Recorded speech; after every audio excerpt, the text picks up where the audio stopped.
Let's be honest, seeing Jose Mourinho get fired would be delicious for a lot of both Manchester United supporters and haters. At this point, you'd be hard-pressed to find anybody in Mourinho's corner advocating for him to stay. And the overriding belief at this point is that Mourinho's presence on the Old Trafford sideline is actively hurting the Red Devils. United have started the season with 3 points in 3 matches. Mourinho's been beefing with United's owners, the press, and even with his own players. And that third season feeling is truly starting to set in. Mourinho out is starting the trend. The fans are getting even more restless, and the whispers of Zinedine Zidane lurking outside Old Trafford, ready to swoop on that job, keep getting louder. Is sacking Mourinho the best option? Is that a crazy question? Are there any good reasons for this man to keep his job? Turns out, there might just be an argument. A couple of them even. To play devil's advocate, we came up with 7. Here are the reasons Mourinho shouldn't find a pink slip in his mailbox anytime soon.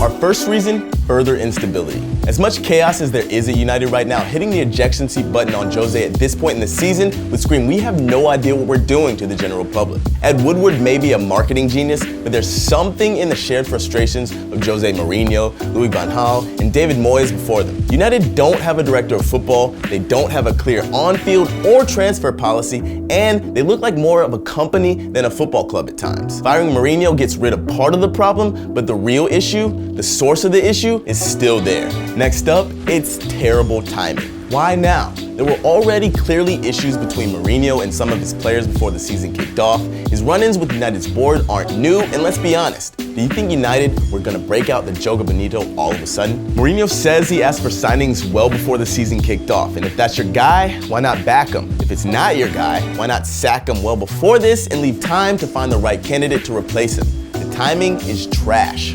Our third reason, did I mention the timing is trash? It's even more trash because Mourinho just signed an extension in January through 2020.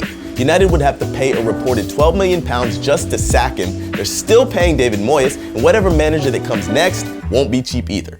Yeah, they're filthy rich, but it's awful money management. What'd your grandma tell you about being wasteful? Next, it sets a dangerous precedent for United. Tossing Mourinho out the door would make him the 3rd manager United have fired in just 5 years. That's not exactly the United way. The specter of Sir Alex Ferguson looms large over Old Trafford, and not one manager they brought in to replace him has come close to matching up to his legacy. But sack Mourinho now, and where do they go from here? Mourinho's brought more success to United than both men before him combined. He's got United in Champions League, and they finished 2nd in the league last year. Is firing him for a few bad results to start the season really the precedent United want to set? That brings us to our next reason. Mourinho's results have been good. Okay, as funny as his post-Tottenham loss rant was, he had a point. He did win 2 trophies in his first season. He did finish 2nd place in his 2nd season. And he got them back in the Champions League where they belong. Mourinho feels like he's been persecuted compared to managers like Jurgen Klopp and Mauricio Pochettino, who won, let's face it, nothing. And he has a point.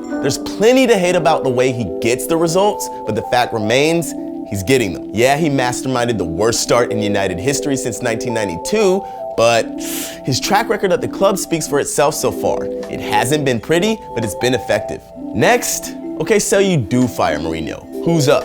Who's available to replace him at this point in the season and do better without any investment in the squad? Realistically, the chances of tempting Mauricio Pochettino away from Spurs after 3 matches and directly after he masterminded a United smackdown are slim to none. Antonio Conte, didn't he just have the same issues at Chelsea? And Zinedine Zidane? On paper, he seems ideal. He seems like the perfect remedy. But reality might not match up. At Madrid, Zidane's job was relatively simple.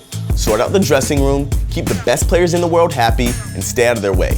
On the negative side though, it was pretty much impossible to put your finger on exactly what his playing style was. At times, Real Madrid looked lost and out of sorts, and Zizou didn't always play the most beautiful footy. And as weird as it is to say about a 3-time Champions League winner, we just don't know how good of a manager Zidane really is. Now, with a distinct drop-off in quality at United, it could be disastrous. Eric Bailly and Victor Lindelof aren't exactly Sergio Ramos and Rafael Varane. This might not work out the way you think it will. Our final reason, and this may be sacrilegious to Manchester United fans, but right now they just cannot compete with Manchester City.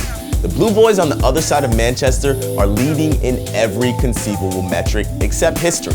Most importantly, on the footballing side of things, City are flying. Their academy is churning out prospects left and right under the direction of Chiqui Begiristain. They have a smart, sustainable transfer policy, and their board is willing and unafraid to supply the first team with quality reinforcements when necessary. On top of that, they have Pep Guardiola, who's a transcendental manager on his own. Put them all together, and United just can't compete. Mourinho's got his problems, he's got plenty of them, but it's time to keep it 100. United's problems go way deeper than just at the manager position. So there you have it, guys, 7 reasons to keep the special one around. We may sound out of our minds, but keeping Jose at the helm might not be the craziest idea.